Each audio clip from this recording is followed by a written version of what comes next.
So, Mark, you send your manuscript into FBP and to the editorial team. So, what sort of happens then? Do they normally suggest lots of changes? How do you tackle that issue? Yeah, it's of course it's the usual process. You know, you start off sending a synopsis and sample chapters. If they like to see the rest, you send the rest, and then the editors get at it. Now, over the past 12 years, I've worked with 5 different publishers with my fiction and folktale books, and each of them, of course, has their in-house editors. Obviously, I don't want to sound as if I'm dissing fellow editors, because there are some very good ones out there.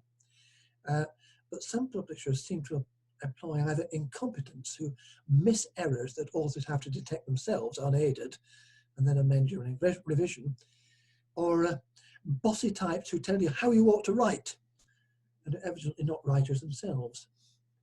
And I get annoyed with both varieties. Now, with FBP, you've got May and other editors who actually care about your work and are careful about how they treat it. And this is one of the main reasons that I'm very attracted by FBP and like to keep working with them. These editors spot your errors and correct them. And when something in your manuscript doesn't sit right, you know, somebody acts out of character, for instance, or the setting isn't clear, or the text just doesn't flow as it should, they point it out and let you respond as you think best. And they might offer a suggestion, but they don't tell you how to put it right. They respect you as an author, and they provide genuine help and support. So, you know, what I find with FBP's editors is a combination of assiduousness, constructiveness, and downright friendliness. And that sets them apart from any other publisher's editors I've dealt with to date. As I say, it's one of the main reasons I like to keep working with FBP. Oh, fantastic. So do you think that they respect then your style and the way that, do they look at your punctuation and phrasing and things like that and happy to leave it the way that you've written it? Yes, within limits, and provided you're not, provided what you've got is going to be readable, they won't interfere too much. But if they're just downright things that are just downright wrong, with the punctuation, for example, they put them right.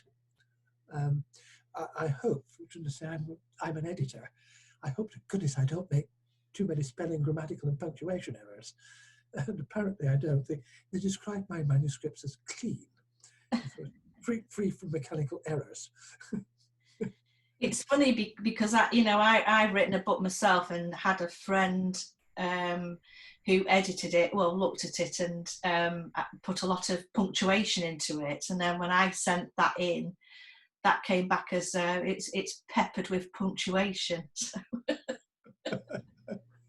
Well, yes, sometimes you can have too much punctuation, but oh Lord, I've seen some manuscripts, Simone, where, you know, it looks to me somebody's got a page, they've got a handful of commas from a bag and scattered it over the page. You know.